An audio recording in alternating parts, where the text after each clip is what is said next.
demora, abra comigo no livro de Jonas. Se você está atento no culto, desde o momento que você adentrou aqui, você vai ver que o Senhor já tem falado aos nossos corações. Nesse exato momento eu poderia ir embora, irmãos, aqui satisfeito com tudo que já aconteceu neste lugar. Mas o Senhor me deu essa palavra. E hoje a escola bíblica dominical pela manhã, hoje os acontecimentos do culto testificam o que a gente vai ver hoje. Amém? Os irmãos encontraram? Livro de Jonas, a partir do capítulo 1, versículo 1. Glória a Deus. Todos encontraram? Amém. Aleluia. Diz assim a palavra do Senhor. E a palavra do Senhor veio a Jonas, filho de Amitai, dizendo: levante e vai a Nínive, aquela grande cidade, e clama contra ela, porque subiu já a sua maldade diante de mim. Mas Jonas se levantou para fugir da presença do Senhor para Tarsis, e descendo a Jopé, achou um navio que partia para Tarsis, e pagando a sua passagem, entrou nele para ir com eles para Tarsis, para longe da presença do Senhor. Amém? Com as Bíblias abertas ainda, tome o seu assento glorificando e exaltando o nome santo do Senhor. Glória a Deus. Creio que todo mundo já conhece essa passagem, creio que é uma mensagem muito conhecida. Ainda quando criança, ouvimos as crianças louvarem bastante a respeito de Jonas. Jonas é conhecido pelo acontecimento da baleia, a qual eu falarei um pouco mais à frente. Mas essa mensagem aqui o Senhor tratou comigo de uma maneira, irmãos, linda. É uma história muito bonita. Eu não sei se os irmãos já pegaram para ler a respeito de Jonas. São 4 capítulos, história muito rápida, mas de uma profundidade tremenda, irmãos. Nós temos ouvido falar sobre avivamento. O diaconisa Stephanie trouxe a respeito do avivamento. E não foi diferente na vida de Jonas. Jonas foi um profeta usado por Deus para clamar aqui por essa cidade, a qual acabamos de ler. Mas o que me chama a atenção, irmãos, e o que o Senhor tratou comigo, é que Jonas, irmãos, era como eu e você somos hoje. A palavra aqui onde nós lemos vai falar que a palavra veio a Jonas, e seguido dessa palavra veio a ordenança da parte de Deus: olha, Jonas, levanta e vai a Nínive e clama contra aquela cidade, contra aquela grande cidade. E aí no 3 vai dizer que Jonas, ouvindo isso, ele se levanta, mas se levanta para fugir. E logo no começo, irmãos, logo no começo já me espanta essa palavra, porque nos outros profetas nós vemos que o Senhor dá ordenança, sem muito pensar eles levantam e vão, age, opera, e aí quando eles se levantam e dispõem a ir lá onde eles foram ordenados, aí alguma coisa acontece. Mas aqui não. Aqui Jonas logo de início já dá uma tesourada ali, ele já impede aquilo que o Senhor disse para ele. E quantas das vezes, irmãos, nós nos encontramos na mesma condição de Jonas. O Senhor nos dá uma ordenança, o Senhor nos dá uma direção, o Senhor diz aonde devemos ir, como devemos ir, o que devemos falar. Mas aí você, Nínive, uma grande cidade, nós nos atentamos a esse detalhe, porque a cidade é grande, porque é Nínive, porque o meu problema é grande, porque eu não posso resolver, porque eu não consigo resolver, porque eles são terríveis. Ei, irmãos, Nínive não era uma cidade boa não, era uma cidade, irmãos, onde o povo lá era desordeiro. O pessoal ali não estava nem aí para nada, e por isso o Senhor levanta Jonas, porque é uma cidade terrível. Mas o Senhor vai e fala assim para Jonas: Jonas, vai e clama contra aquela grande cidade. Quantas das vezes, irmãos, essa palavra grande não mexe comigo e contigo? Quantas das vezes o meu e o teu problema se torna grande e por isso a gente acha que é impossível de vencer? E aí de imediato a gente se levanta, mas para fugir. A gente se levanta, mas para se esconder. Jonas toma uma atitude. Ei, Jonas, se levantou, botou de pé. Vai para Nínive. E opa, foi para Tarsis. Tarsis, irmãos, era totalmente uma ao contrário de onde Nínive era. E quantas das vezes eu e você, para tentar fugir da presença do Senhor, a gente vai na contramão, achando que nós podemos esconder da presença do Senhor. Jonas fez isso. A palavra do Senhor vai dizer que ele paga a passagem, porque ele viu que estava um barco partindo em direção a Tarsis. Ele fala assim: essa é a minha oportunidade de fugir, porque eu indo para lá é uma cidade grande, então não tem nem como ter retorno para eu ir para Nínive. Então lá é o lugar. E nós temos pagado, irmãos, um alto preço, porque a palavra do Senhor vai dizer que ele pagou a passagem para fugir. E nós temos pagado um alto preço, e tem sofrido, tem doído, mas porque nós temos pegando um ônibus, um barco, na contramão daquilo que Deus pediu para você. É como eu falei, a história é muito curta, 4 capítulos, que poderia ter sido resolvido, irmãos, quem sabe até em menos, se ele tivesse cumprido aquilo que o Senhor pediu. E aí vai começar uma jornada, irmãos, desnecessária, ou necessária, porque o Senhor tinha algo para tratar com ele e com aquela cidade. E aí vai falar, irmãos, que ele pega o barco, entra dentro do barco, e o barco está ali partindo no caminho a Tarsis. Ele entra dentro do barco e a palavra do Senhor vai dizer que ele desce lá pro fundo do barco. E ali ele fica. E aí o Senhor vai enviar um vento muito forte, irmãos. Um vento que vai começar a mexer ali no barco, vai começar a estremecer ali aquele barco. E a palavra do Senhor vai dizer que os marinheiros ali, de espanto, já começa cada um a clamar ao seu Deus. E cada um começa ali a clamar ao seu Deus, mas eles veem que nada acontece. E Jonas, irmãos, dormindo. E eu quero te falar, irmãos, que o meu e o teu problema não vai ser resolvido se nós estivermos dormindo. Eu quero te dizer que o meu e o teu problema, irmãos, não vai ser resolvido se a gente tentar ignorar, fugir, se esconder, dormir e fazer como se nada estivesse acontecendo. Enquanto você está dormindo no barco por causa de você, os marinheiros estavam perecendo. Olha a responsabilidade, irmãos. O Senhor incumbiu a Jonas de uma mensagem. Ele foge da presença dele, entra no barco, e agora por causa dele, aquelas pessoas que estavam dentro do barco estavam passando por um terrível perigo. E ali cada um começa ali a clamar ao seu Deus, cada um começa ali a buscar ali pelo seu Deus, até que eles veem que nada resolve. E eles falam assim: não é possível, vamos começar a tirar o peso desse barco aqui, vamos tentar aliviar esse barco aqui, quem sabe assim vai parar um pouco ali, e nada resolve. Até que um deles vai lá e encontra a Jonas dormindo, desperta ele e fala assim: ei, o que você está fazendo aí? Estamos aqui perecendo, o barco está sendo açoitado e você dormindo. Jonas desperta, levanta, e aí eles começam, irmãos, a tirar sorte para saber o que estava acontecendo, porque foi um vento de repente. Eles não estavam entendendo o que estava acontecendo. E aí eles começam a tirar sorte para ver quem conseguiria responder, e a sorte cai sobre Jonas. E aí eles questionam: de onde você é? Qual povo tu pertence? O que está fazendo aqui? E aí ele vai dizer: eu sou hebreu e sirvo ao Deus vivo, aquele que opera em meio ao mar, aquele que opera em meio à terra. E aí ele vai declarar o que aconteceu para ele estar ali. E aí a palavra do Senhor vai dizer, irmãos, que aqueles homens ficaram desesperados e falam assim: então clama ao teu Deus, porque quem sabe assim ele não resolve, ele não aquieta essa tempestade, já que você disse que ele é o Deus da tempestade, do mar. E ali, irmãos, a palavra do Senhor vai dizer que aqueles homens ali, após ouvirem a confissão de Jonas, Jonas fala assim: ei, me lance ao mar. Me lance ao mar, que é por causa de mim que essa tempestade está acontecendo.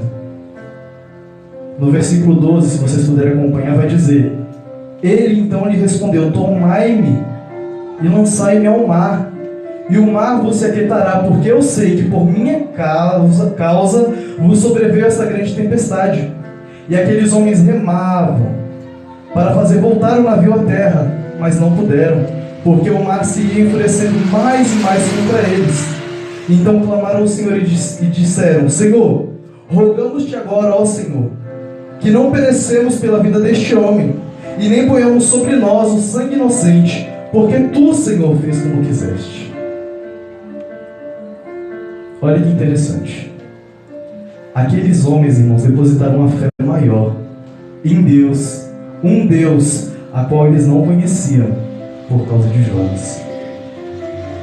E aquilo que nós temos aprendido na escola dominical do princípio bens, é necessário, irmãos, para haver um avivamento, a gente passar por certas situações. E aqui, irmãos, aconteceu uma intervenção de Deus por intermédio da tempestade. Veio, irmãos, a oração através desses homens. E ali, irmãos, eles falam assim: Senhor, Ele me disse que era necessário isso, mas diante dessa tempestade, se nós lançarmos esse homem ao mar, ele pode perecer, ele pode morrer. E nós não queremos ter esse sangue inocente em mãos. O que nós fazemos, Senhor? O que nós faremos? E lançaram Jonas no mar. E o que me chama a atenção, irmãos, é que Jonas estava disposto a morrer, a perecer. Ele estava disposto a perder a sua vida só para não cumprir a vontade do Senhor. O que vale mais a pena, irmãos? Servir ao Senhor ou perecer? O que vale mais a pena, irmãos? Ir fazer a vontade do Senhor ou perecer? Olha que interessante, aquele homem estava disposto a perecer somente para não inflamar contra Nínive, porque ele achava que aquele povo pudesse matar ele. Contraditório. Mas o medo faz isso comigo e com você. O medo faz nós tomarmos atitudes, irmãos, sem pensar. Atitude que nos causa consequências, sendo que se nós fizermos a vontade do Senhor, Ele se responsabiliza. E nós nos colocamos num papel, numa situação, irmãos, a qual nós precisamos, ó glória, preferimos fugir do que aceitar. E aí ele foi lançado no mar. E aí o mar começa a jogar ele. A palavra vai dizer que as águas rodeiam a cabeça, a correnteza puxa de um lado, puxa do outro. E o Senhor fala assim: tá bom. E dá ordem a um peixe para que engolisse ele. E a palavra, irmãos, do Senhor vai dizer que durante 3 dias ele esteve ali nas entranhas do peixe. E durante 3 dias ele começou a clamar e orar ao Senhor por arrependimento.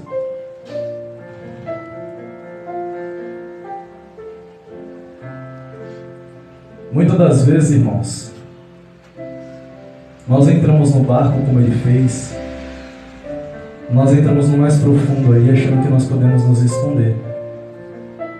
Mas quando nós fazemos isso, irmãos, nós nos frustramos, porque nós entramos no barco achando que vamos ter a proteção, mas estamos totalmente equivocados e perdidos, porque nós não aceitamos a direção que o Senhor tem para nos dar. Assim como Marcos, no capítulo 8, versículo 14, se não me falha a memória, vai contar uma história a qual Jesus, junto com seus discípulos, estavam num barco. E veio então uma grande tempestade, começava a açoitar o barco. E Jesus, assim como Jonas, estava dormindo. Mas ele estava dormindo sobre a polpa do barco. E ali, irmãos, veio essa terrível tempestade, jogou para um lado, jogou para o outro, e bateu e açoitou. E os discípulos: mestre, como pode tu estás dormindo? O Senhor aceitaria que perecêssemos? E aí o Senhor vai acordar, irmãos, acalmar a tempestade. O Senhor estava na polpa.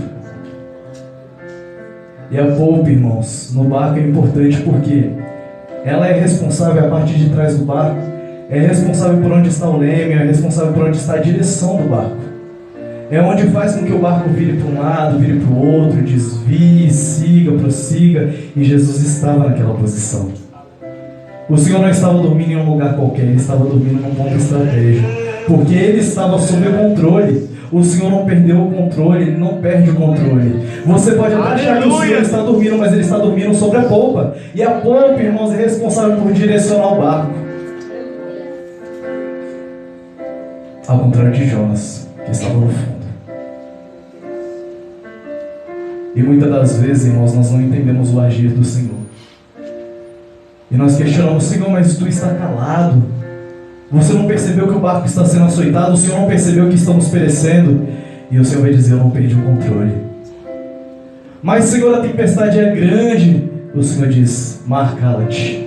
Vento, cessa. Eu não perdi o controle.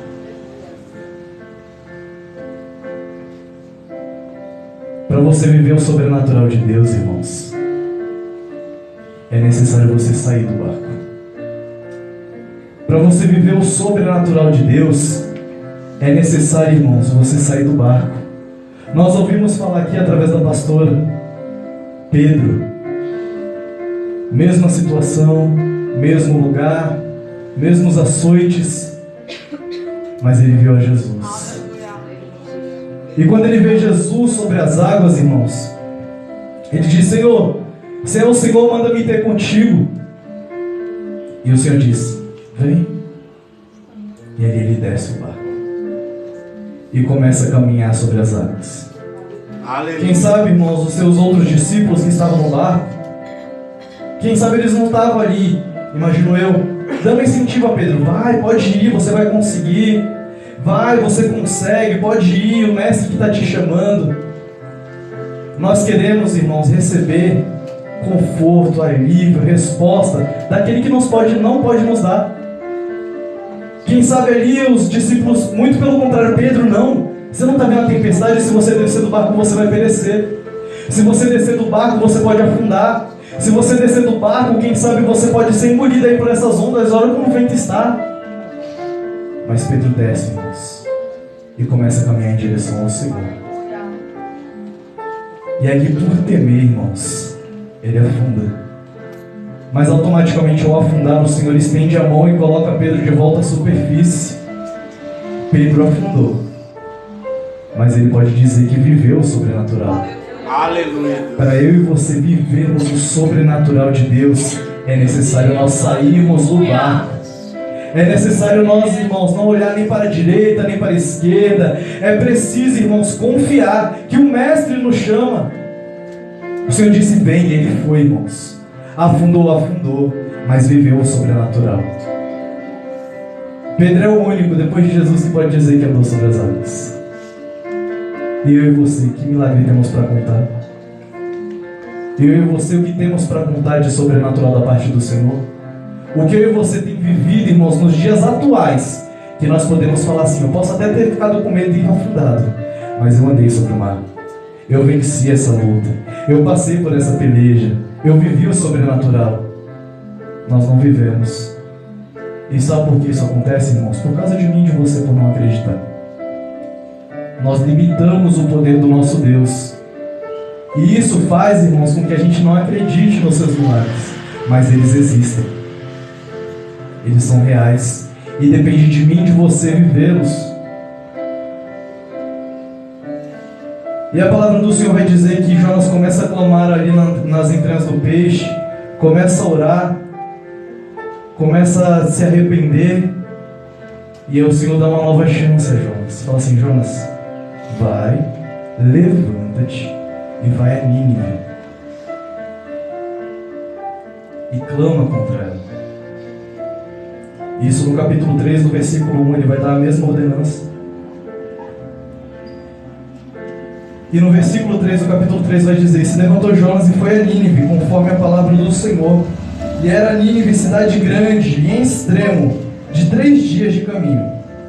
E começou Jonas a entrar pela cidade, caminho de 1 dia, e pregava dizendo: daqui a 40 dias Nínive será destruída.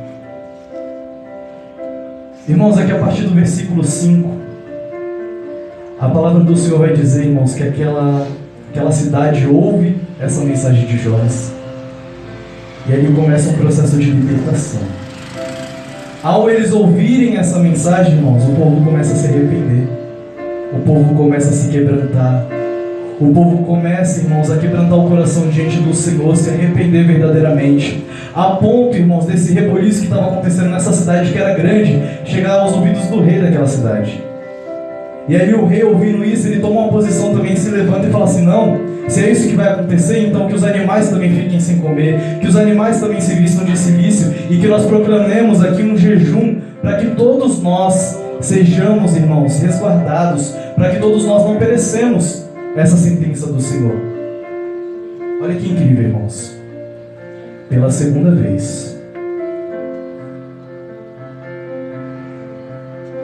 através do Senhor, aquele povo, irmãos, aquela cidade que era grande, elas ouvem a sentença do Senhor, do seu Deus. Mais uma vez, mais uma oportunidade, a mesma situação, e o povo ouve e entende a vontade do Senhor e se unir. E a palavra do Senhor, irmãos, vai nos dizer que o Senhor, vendo como eles estavam adorando, como eles estavam clamando, o Senhor, irmãos, desiste da sentença. No versículo 10 do capítulo 3, vamos ler aqui, que achei muito interessante. E viu Deus o que eles fizeram, como se converteram do seu mau caminho e se arrependeu do mal que havia dito que eles fariam, e não fez. O interessante aqui, irmãos, é que o Senhor se espanta de como eles se converteram, a forma que eles se quebrantaram, a forma que eles se arrependeram.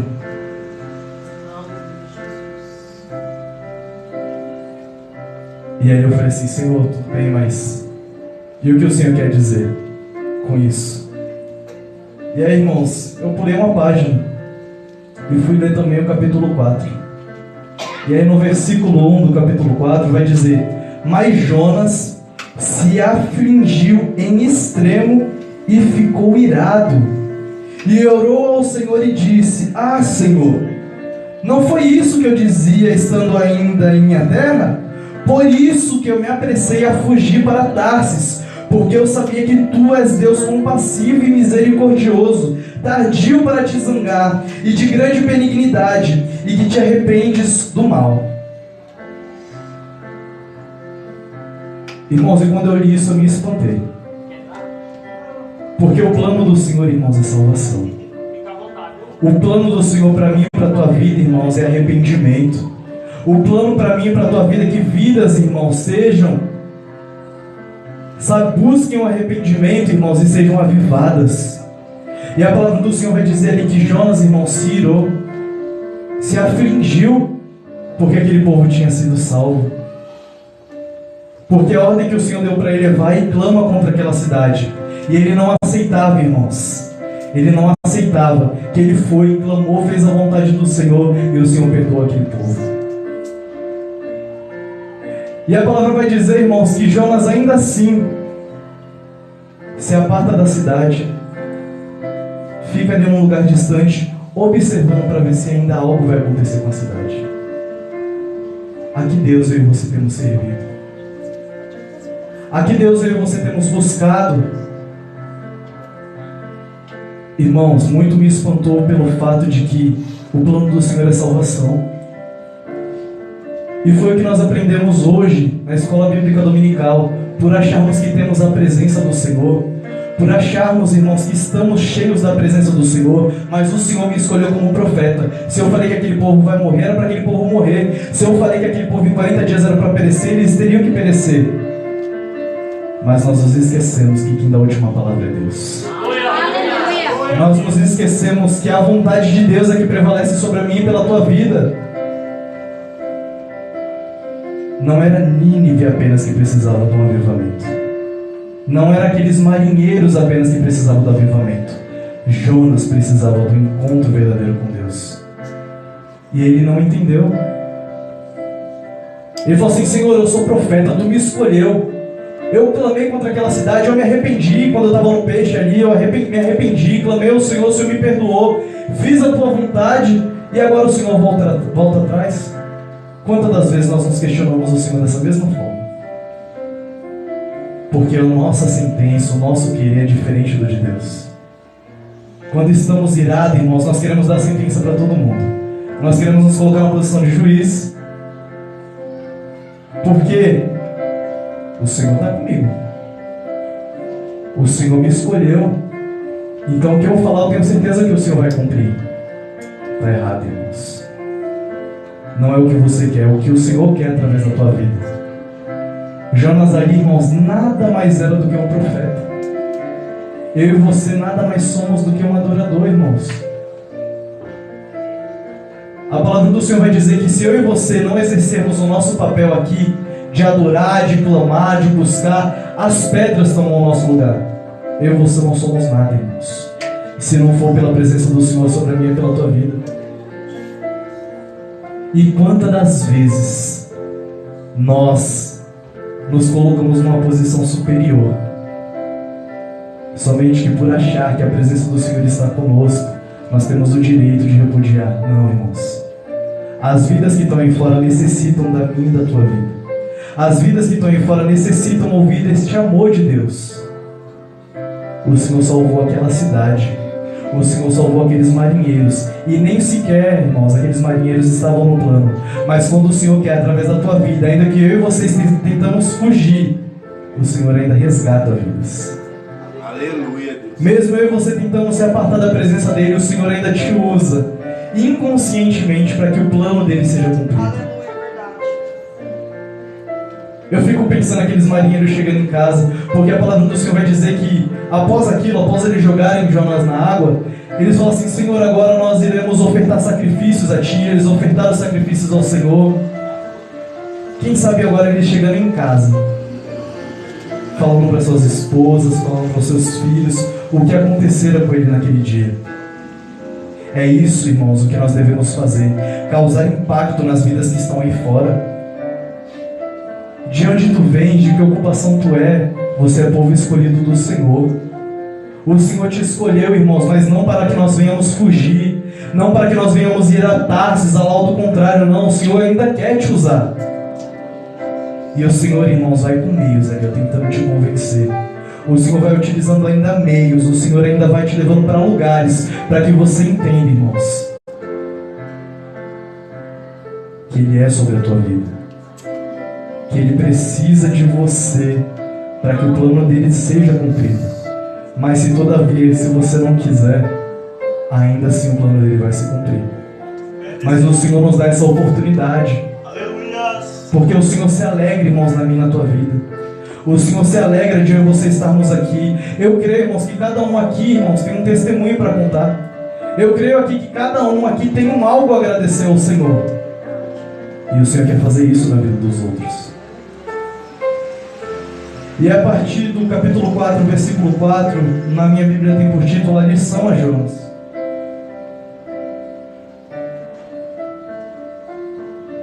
E aí o Senhor vai começar a tratar de Jonas agora pessoalmente. Porque por Nínive ele não entendeu, no barco ele não entendeu, no peixe ele não entendeu, o Senhor agora vai ter um tete-a-tete com ele. E aí a palavra do Senhor vai dizer que Jonas estava ali sentado, e o Senhor planta, irmãos, uma borboreira por cima dele. E ali Jonas se alegra com aquela borboreira, com aquela árvore.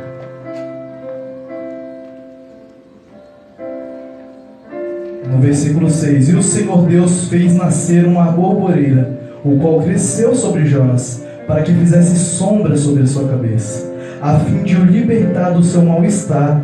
E Jonas se alegrou grandemente pela borboreira. Mas ao vir a alvorada do dia seguinte, Deus preparou um verme, o qual feriu a borboreira, e esta se secou. E aconteceu que ao sair o sol, preparou Deus um vento oriental calmoso, com calor abrasador, e o sol feriu a cabeça de Jonas, e ele se deprimiu e desejava a morte, dizendo: melhor seria para mim a morte do que a vida. Então disse Deus para Jonas: fazei bem, portanto, que tirás por causa da borboreira? E ele respondeu: muito me revolto até a morte. E disse o Senhor: tivesse tu compaixão da borboreira, no qual não trabalhaste, nem tu fizeste crescer, que nem espaço de uma noite cresceu, e no espaço de uma noite padeceu, não terei eu compaixão de Nínive, aquela grande cidade onde há mais de 120 mil pessoas que não sabem discernir entre a sua mão direita e a sua mão esquerda, e ainda muitos animais? Aqui, irmãos, eu fiquei com aquela interrogaçãozinha na cabeça. Porque a história de Jonas termina aqui. Nós não sabemos a resposta de Jonas, nós não sabemos o que suscita depois daqui. Mas o Senhor vai dizer: Jonas, vê como você está confuso.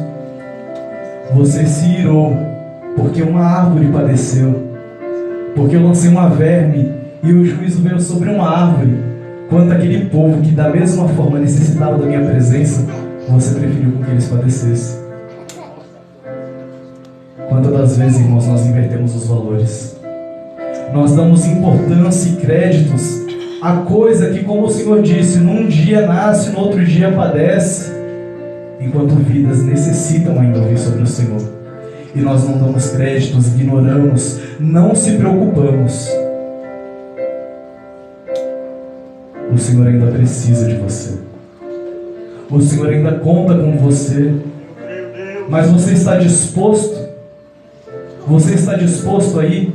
Você está disposto a ir, irmãos, e fazer a vontade do Senhor? Como você tem se apresentado na presença do Senhor?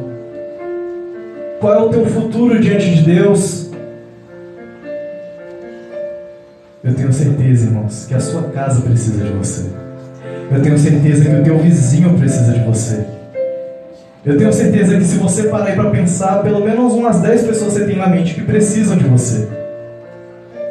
Mas e você, como está diante de Deus? Mas e você, como está perante o Senhor? É necessário, irmãos, o avivamento começar em nós, para que ele se ramifique e alcance vidas aí fora. Foram passados vários processos, desde a ordenança do Senhor a Jonas.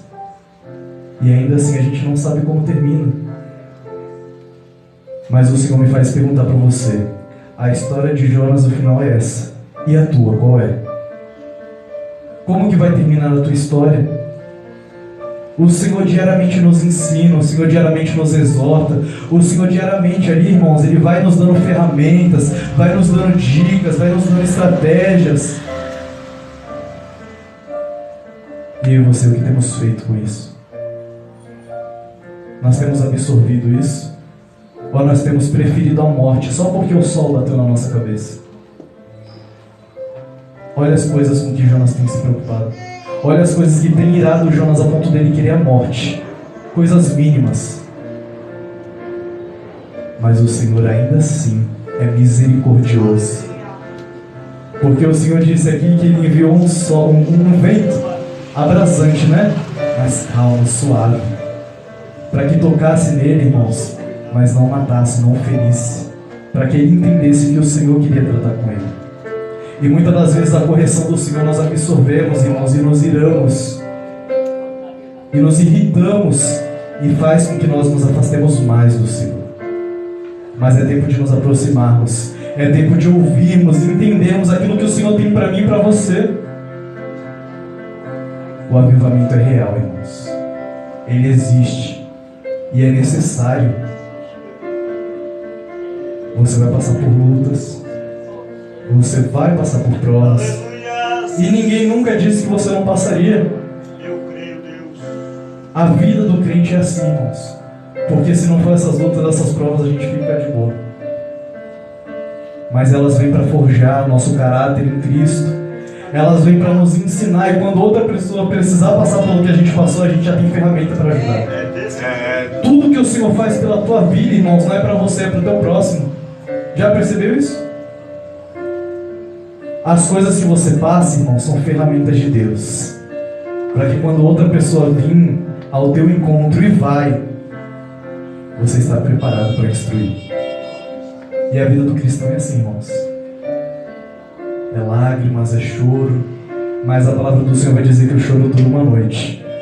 Mas logo em seguida, irmãos, no amanhecer, a alegria vem. Aleluia. Mas a gente vai precisar passar pela noite. A gente vai ter que passar a noite. Por mais que não durma direito, por mais que esteja sofrendo, por mais que esteja ali difícil, mas a gente vai precisar passar pela noite. Se a gente não tem como pular por o dia, não. A gente passa pelo processo. Mas quando a gente passar, irmãos, quando nós passarmos pelo processo, aí nós vamos viver o verdadeiro avivamento do Senhor. Aleluia. A palavra do Senhor é muito simples, irmãos. Não gosto muito de ficar enfeitando, mas até aqui o Senhor falou comigo. Até aqui o Senhor tratou comigo. E eu achei muito forte. Porque se Jonas, irmãos, tivesse somente ido a Nínive, talvez a história seria totalmente diferente. Mas você entende que mesmo diante desse processo que Jonas passou, vidas foram alcançadas. E eu volto a dizer, aquilo que você tem passado, irmãos, é para que o nome do Senhor continue sendo glorificado. Por isso não se ira, não se espanta, não se entristeça. Creia que é passageiro. Passa. Tudo passa. E quando você estiver, irmãos, afligido, sem ter saída, sem saber para onde ir, eleve os teus olhos para o teu monte. Eleve os olhos para o monte. E tenha certeza que o socorro vem de lá, irmãos. Eu já glorifico a Deus por essa oportunidade. Que o Senhor possa falar mais ao teu coração. Em casa, irmãos, medite nesse livro de Jonas. Eu tenho certeza que o Senhor continuará falando através do teu coração. Amém? Já agradeço a minha rica oportunidade. E as palmas ao nosso Senhor.